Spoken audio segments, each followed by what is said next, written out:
I was working with him as a resident, that we have a day, and that's what we did, and it is, but we can't find. Is it labeled for multiple dose? Also, is the vial labeled as a multi-dose vial? What we do is we draw it up, and we don't, once it's drawn up into an insulin syringe and labeled and dated. Oh, so you draw multiple So we draw syringes. multiple ones. I see. So we don't have that. Do companies donate the glucagon, or Yes. are you paying for it? So No. you're getting donated like It's every other donated. insulin? No, Okay. Lilly will donate Yeah, it, they and I donate. believe Okay. they will say 24 hours on theirs, because I've gotten Okay. some clinical papers Some from them. information from And that, I think it's the okay. same for glucogen. Yeah, You know. okay. Well, that's what we do, and if we know it's been safe, we get close to that 24-hour mark, and it's tossed. Because you're not dosing by age, you're No. just doing 100. We have teenagers and we're doing them, yeah. I mean, I would, if we had little kids, I would use that Oh, you lower don't dose, but we, have, what's your young? 13 to 17. Oh. And we do have 13-year-olds that look like they're 10. We do have a few of those always, every session. One unit or 2 units? You're giving 1 unit? We give 10 units. We give 10 units, 10 syringe, like 10 every unit? 10 insulin dose units, which is the 100 microgram. Okay. And Okay. then anybody has, if they're worried about a kid, but he's still talking to you, so we don't need to use the emergency dose, we give anybody permission to use the 200. So you Mike, haven't done this you haven't been using that, what's the age this camp goes down? 13 to So 17. it's only ever 13. It's never It's younger always than this 13. We do it in all of There our are younger ages kids that in come our to camp here, but they have For to you. have studies. We give That's them what I'm saying. One You're unit having- per One unit for each. Upstairs, 15. Okay. No, I understand, I'm asking about how their camp is, so you're Yeah. saying you don't have the ages mixed together? We do not. But So We so do you not. have a young kids camp, and then you have, so they're not here at the same time? But you're not differentiating, you're not using 1 unit per age, you're giving 10 units or 20 units. Or 20 So units. you're gonna eat. And the reason that we have 15 for a team of people that consists that. of 12 or 15 people giving, maybe out in a cabin, maybe out on a hike, maybe at the swimming pool, maybe here. We have teams so we can get some sleep that are, we alternate who goes out at night so that at least you can sleep every other night. And we had to standardize it just to run camp. I couldn't have people guessing Figuring out, or yeah. figuring out doses. Yeah. You showed that glucagon led to a bigger rise in the oral treatment. Right. Did you see a dose effect of the 100 versus 200? In the retrospective study that we had done, we did see a difference where Right. the post-treatment blood sugar was higher, like by 30 points Right. with the 20 unit. You didn't look at this one. But in this one, we didn't do it. We didn't look at this. I guess the old recommendations were to give a maximum dose of 150 micrograms. I'm just curious why you chose 100 and 200 instead of 100 and 150 since you have 13. It was our medical director, Kevin Kaiserman, he was very concerned about 10 micrograms being enough to bring the blood sugar up. The first year we tried it. And so that was why we went up to 20 instead of 10. Or instead of 15. Or 'cause instead the of other data 15. seems to say that you Right. max out at 15. And we so- absolutely could have. Yeah. I mean, I don't, there's no way to defend a Right. 20 or a 10. It just came out of those discussions so that he would feel okay about us doing this. Doris knows But Kevin. now, yeah, right, yeah, but now he's okay with the 10? Yeah, he's okay with the 10. Yeah. He is. So, and that, I want to just switch gears and I want to tell you how we are using this. But first I have to tell you the mistake I made that very first year we were going to clinically use it. And I wanted to enroll the kids in participating with this, but we weren't going to make anybody have it. It wasn't standard protocol. We were going to offer it. Now, I'm a pediatric endocrinologist. Glucagon is my friend. If there's a severe low, it treats the problem, right? I use it. Well, in my ignorance, not realizing at all how many kids and adult staff feel about glucagon, I totally went to the group, introduced it, had the glucagon kit with me, talked to them that this is what we were going to use. It made the point that it was a tiny little dose compared to what they were used to, and that we weren't going to make anybody take it, we were going to try it because we were using it in our practice. That was anyway, the group was all up in the lodge. By morning, I had, at counselor's meeting, I had angry counselors. How would I dare do that? And the kids had been upset in the cabins that night. And I listened to them and I got, oh my gosh, I had no idea that there was so much fear associated with an anxiety associated with an event that required glucagon.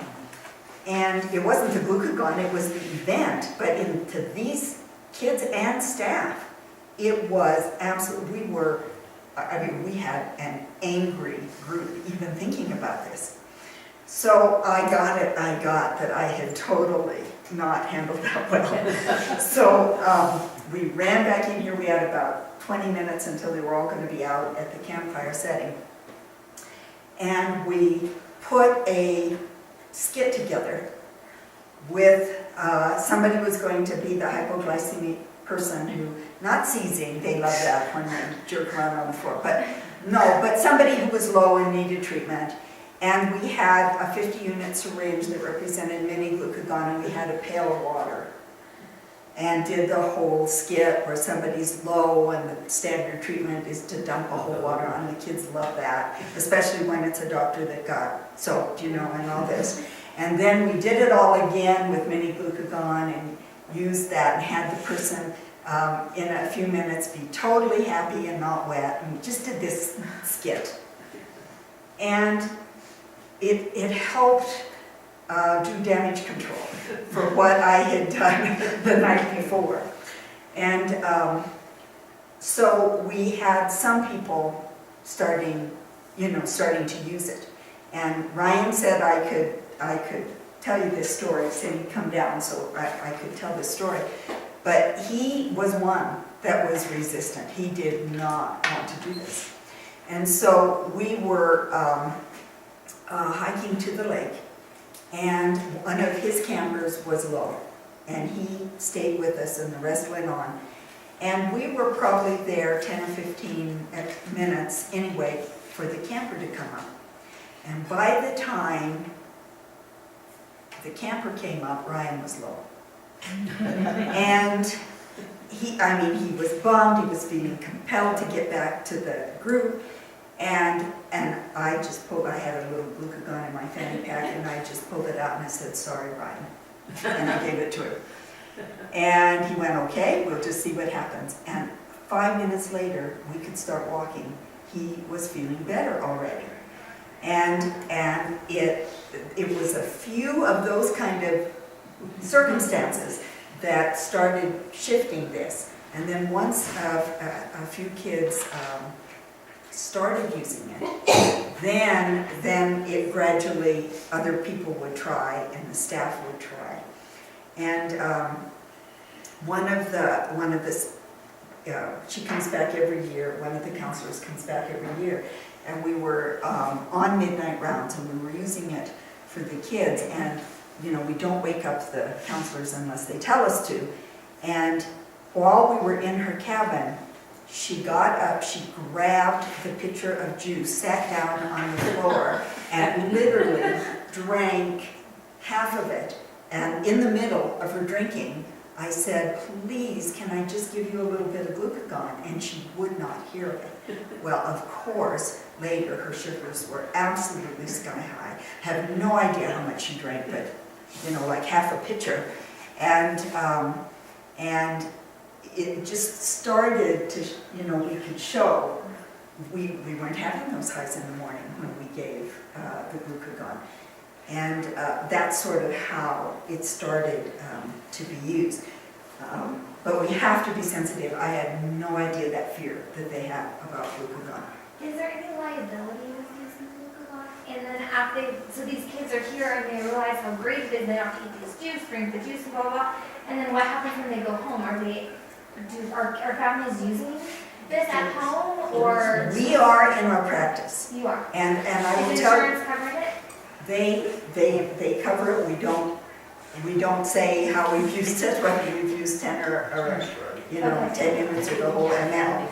So And they they are can continue filmed. to reuse that bottle? Yeah, for a day. So at home, do they only use it if they're sick or nauseated? We use it for sickness to Not just control every time it. they're It's below kept 60. kids from going to the ED Right. when they've got insulin on But board. not like here where you're just using it for night. That's right. I have used it. I have a couple kids.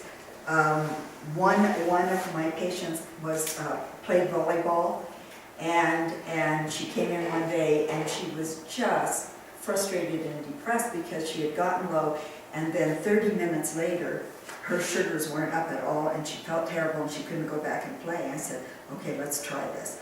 That ever happens to you again, take that initial juice, but you need to get back and play. Try the mini glucagon. She did it. It worked in that situation. So I've done it for kids surfing. I've done it for kids running track, water polo. That's another And one. then their insurance company will just pay for a new glucagon kit, and so they're good to go. We don't have to justify how we used it. Yes. Does it have to be refrigerated after it's been opened? It is supposed to be, but we, up here, we have done, when we put it in the little syringes, we will always leave some out that we use first. So, but then if we make up a bunch, like we're getting ready for midnight rounds, if it isn't used, we put it in the refrigerator. I don't know, we haven't ever had a dose not work, so Where they are, so we would probably. you would probably have to, yeah.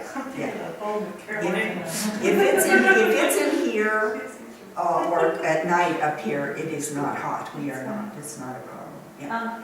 I had two questions. One was, well, maybe it's sort of three, but are you, and the kids on pumps, are you also, so they're, all of them are below 60 when you give the glucagon? So if they're above 60, you're just treating them. Unless they're really Or symptomatic, symptomatic. that's right. So less than Absolutely. 60 or symptomatic, Symptomatic, you're yes. considering giving the glucagon. Right, If they're on a pump, are you also disconnecting? or sent to temp basal. Or temp basal or suspend or whatever. Absolutely, we'll do a suspend, Okay, so you're also doing that? Yes. And then, wait, and then 15 minutes later, when they're up, they get the peanut butter crackers. right, But they're also always getting the 4 ounces of juice at the same time as the glucagon. So in a way, what we were talking about, it's almost like, you know, our protocol is if you're less than 40 or whatever, you give 30 grams of, Mhm. you know, carbs. We use glucose tablets if you can chew. right. You know, or a large juice box as opposed to a small juice box. So in a way, It's like giving kind of 30 like giving, 30 grams. it's kind of like It's giving 30 grams. Yeah. And so in the ones that you're not giving the glucagon to, you're giving them only 15, but you're giving glucagon and the juice. So it sort of confounds your data a little bit. Well, it does. because You are gave the juice absolutely box at the right same about time. that. You are absolutely But right. it's still a more rapid response? Yeah. Is that correct? I mean, we haven't done that where we've compared if we gave 30, grams of juice, 8 ounces of juice, right at the beginning, if we compared If to you that. lived in the same Yeah. effect. Yeah.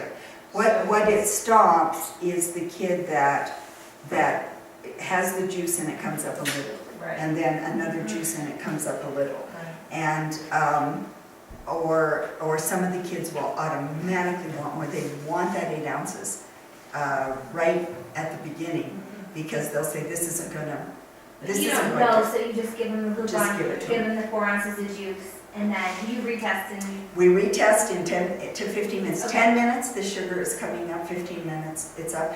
It has absolutely shortened midnight rounds and the Right. amount of time that the cabin is awake. Right. But sorry, so then my last question actually was related to your question. It was Yeah. more of a camp thing, was, Yes. okay, so there's papers that are published using this glucagon. It's certainly not labeled No, for it this is use. not So labeled. it's off-label use.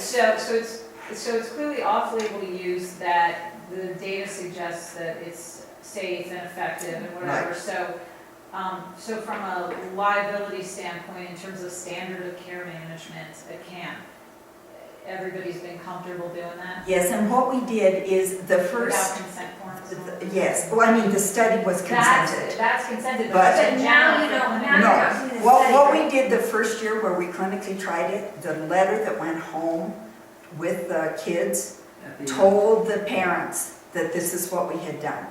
And then the materials for camp, before they come up, says that they may get. So now So now they they're are in the told. packet, like we have a letter that says, this is our, like, for example, we tell them that we dose after meals, you know, we Yeah. try before, but we send them a whole letter saying, Right. this is how it happens Right. at camp. So we would just add a section to And that letter saying, this is how we treat lows, and in certain situations, we might use a low-dose glucagon, this it's safe, it won't make them sick, blah, blah, blah. If you have any questions, please let us know. And a yes. parent, I guess, at check-in could say, I prefer you not to They use can. that, and you need to just mark it on your chart. I mean, But That's for right, your and- study, you had to have parent signature, right? Yeah, That We said- had consent. Okay, That's so right. now your study's done, but you continue to use it at camp, so you just let the parents know, No. and if the parents opt out, you make a note. And I think the reason we haven't had issues with the parents is because the kids get it.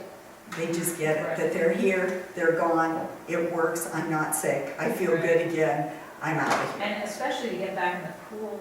Oh, yeah, absolutely, absolutely, you had You know, to, I was just gonna say, we've had a protocol in place for 5 years, and we just tell them when they check in, this is our main group yeah. policy. Good. We've never had anybody So you guys are refuse. using glucagon. Yeah. Yeah, Do you, glucagon. do you have a could you send me Our written protocol. Yeah. Now, we do it a little bit different, Yeah. and this is why this is This really is great. new. We're not supposed We would to. only use it if they were unsuccessful after 2 treatments. 2 treatments, So okay. now, we're looking at, do we do it Yeah. proactively? Mhm. If a kid doesn't want it, we will do the standard treatment that we've always done. And the only time I will step in and say, okay, you have now been here for 30 minutes and you've had these treatments and your sugar isn't up and you're not feeling good yet, let's do this. In the night, I don't give them a choice. I don't give them a choice. This is the way it's done now and their parents have been told. Could you, it would be great if people could share with Oh, us, yeah. I mean, we can give you our emails or whatever, Yeah. just the paperwork, how you explained it Right. in writing to parents. This, and this is on the website, so you will be able to get this, but but yes, we can share that paperwork with That'd you. be really helpful. And, We don't want to reinvent the wheel, you know. no, It's exactly. already done. And at So least you we've said- got enough time behind us that we know. Would you suggest for campus in Escarpet to do a small group or just do a few, or what would be your suggestion if you're going to implement this? I would say start with the kids that are the least resistant to it. You know, the ones that, the early adapters who will, For the ones that really want to play capture the flag and they know, They I don't want know- to sit out and. they don't Give want it to. as an option. Exactly. Yeah, give it That's as an right. option, except Absolutely. unless you feel like it. I mean, we've used mini glucagon a couple of times, like when a kid accidentally got a higher dose of insulin than Yes. was intended. You know, we've Yes. used it a Yes. couple of times. Yeah. But we haven't done it in sort of a really, it's always been in a situation, Right. not in something Right. like that. Right. Yeah, right. You were asking about daytime and nighttime, and we do daytime, I mean, again, if they're in the 60s, unless they're not responding to standard treatment in the daytime, we do the standard juice treatment, but if it's not increasing, we will do it. Going back to the data of the 8 p.m. to midnight lows, so the kids do dances and we set up what we call our juice bar, and that's where they come to get their blood sugar checked if they feel low and to get juice. And then we have mini glucagon right there too. And they actually get it, they stay with us till that sugar's up, they go back dance. Do they eat carbs and protein once they get up before they go back to the dance? They do, they are given carbs and protein before they go back, that same protocol. The And same they 4 stay with ounces. us until that blood sugar is Up, So blood it's sugar. glucagon plus 4 ounces. yeah, Right. the juice, okay. Then the carb, protein, then they're back. then they're back. Up to what? I'm sorry, what? Until the glucose is up. Oh, we want it up close to 100. You know, I don't argue about 95, Yeah. but I don't want it still 80 if they're going to go back to dance. And they will do that. The girl I was telling you about that we work with that would not change her basals and then started getting low by the 3rd day of camp. And I was up there manning the juice bar, and there was and she came up and she was low, and she's just resistant to even setting a temp basal or suspending it. And she finally did that and was still low, and she couldn't dance. She kept coming back. She needed to be there. And so I said to her, she said, well, what do you want me to do? I said, I want you to handle this. That's it. You handle this. What do you need to do? And she said, I should take some mini glucagon and suspend my pump. She knew what to do, but she was going to fight us. Well, she And was it low. she was energetic, and she had been low for a while because her usual treatment she wanted to do glucagon. But the thing is, she was staying in contact with me about it, and she knew what to do. She just had to make up her mind to do it. But Is that where you bring the, if you have a camp social worker in? Because there's obviously some reason and there's a roadblock of why. So to have that social worker come in and sit individually with her Right. and to figure out what are her fears and, you know, she needs this or that or whoever, yes, to be able to help you in tandem with that social worker. absolutely. We have what we call Brendy's that does this for our session. She is a therapist. And so she is the one that helps with these problem kids that we were talking about that last session. And that's how we do it, but absolutely, anybody resistant. I mean, one of the non-negotiable when you go home is refusing to work with medical staff. That's one of those. Now, we do everything we can do to work with them, but one of them is getting them involved. Absolutely, and there's always only a few. There's just a few usually. So just to finish this, so out of camp, we have people with it swimming. If they are doing capture the flag, or they're doing anything where they're running around a lot, we are just out there with them, with it. They know to come to us.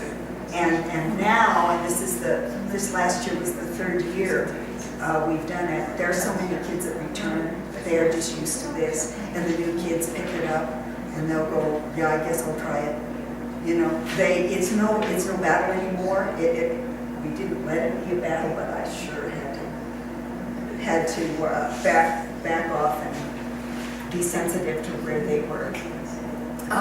Nighttime and midnight rounds, we do less than 70 there. Any symptomatic blood sugars, and again juice, just like we said.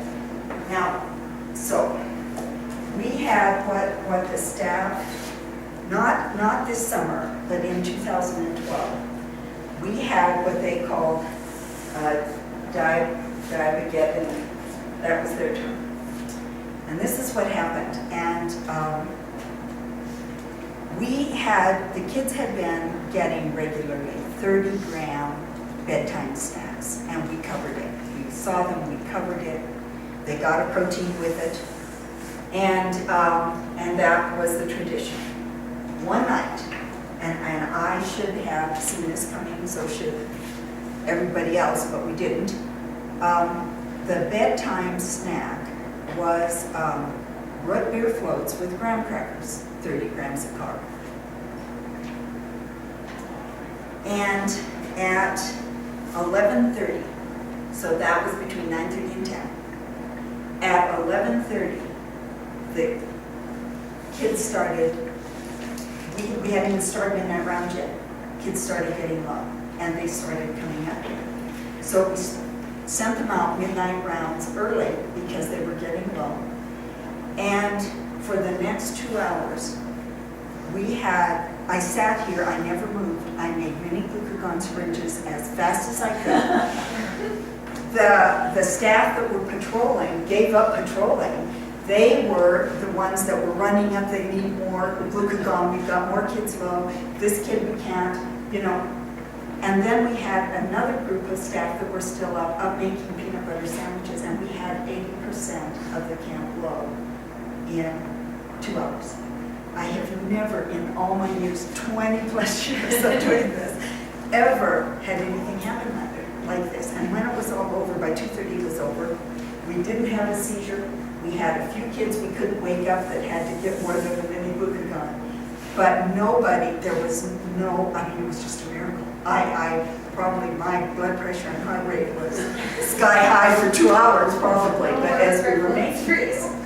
And it would never, we would never have gotten through this if program staff and medical staff and everybody had not, counselors had not worked together with this, because it was everybody at the same time. And, you know, when I think about it, I go, we use ice cream to stabilize blood sugars overnight. What were we thinking? And then we found out that many of the kids didn't eat the graham crackers. They just had the root beer floats. And they had 15 grams, not 30. But why did we use ice cream for a bedtime snack when every other night we had been giving them, you know, nachos and cheese and, you know, and I'm sure that that's, and it had to be the snack because the whole camp, it was the most amazing thing I've ever experienced. We would not have made it through there if we had not had many people done. I don't think. Is there stipulations on who gives the mini glucagon? Is it only an MD? Is it MD nurse or D? How is that? Who gives it?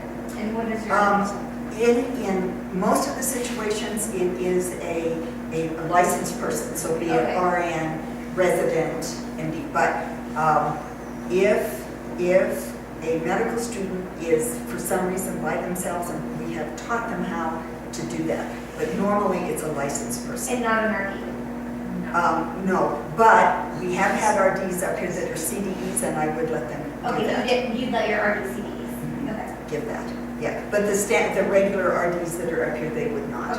They would not give So that. we let our counselors do it because that's covered in training. Yeah, okay. That is part of their training. And Yes. most of our counselors are residents or medical students or Okay. pharmacy students. We have had part of medical staff that are, you know, experienced. They're staff people. They're not physicians. They're not nurses, but they have worked with us so much, and they too can give it absolutely. But they, you know, they've worked with us. I totally trust them. But that would be handpicked, not policy. Okay, so we had an incident this past camp like this. One of our theme night where they go like on a sort of a scavenger hunt, and they have to get certain things, and they end up in the dining hall. And I had always gone to Walmart and gotten the Klondike bars that are anywhere from 30 to 36 grams of carbohydrate. And somebody else was given the task of going and getting the ice cream, and they got Heath bars, and they were like 14 grams. Oh my gosh. So we were dealing with the same thing, and whenever I went up there, I mean, the activity was already over, and I said, "Oh, do you have one? Can I have one of these?" And I looked at it and I said, "Oh my God, these are half of what they've been getting." Right. And so, yeah, so Did we the had, same thing with lots and lots of loaves and, yeah. you know, so I told them, you have to have, you know, whoever's getting it needs to look and make sure Yeah. of what it is. Yeah, absolutely. And be aware, I mean, yeah, ice cream is a stabilizer. 15 grams works to stabilize blood sugars overnight, not treat. And we gave insulin, and the kids on pumps gave, you know, covered their snack, and oh my gosh. So anyway, it really did save us. So again, we use it, it gets kids back to activities quicker. It gets them back to sleep quicker, it gets the cabins back to sleep quicker. And for us, it's decreased time on midnight rounds, decreased sitting there, prolonged treatment while the others go finish the rest of the cabins. It totally does that. And now, like I said, we have a group of campers and staff that are all used to it. And so again, we would never make anybody take it unless it gets to be a situation where we're not bringing them up. But Did most you come everybody. with your study? No, and it needs to be, and please tell me I need to do this. Just wondering. It is, there is a poster that we did.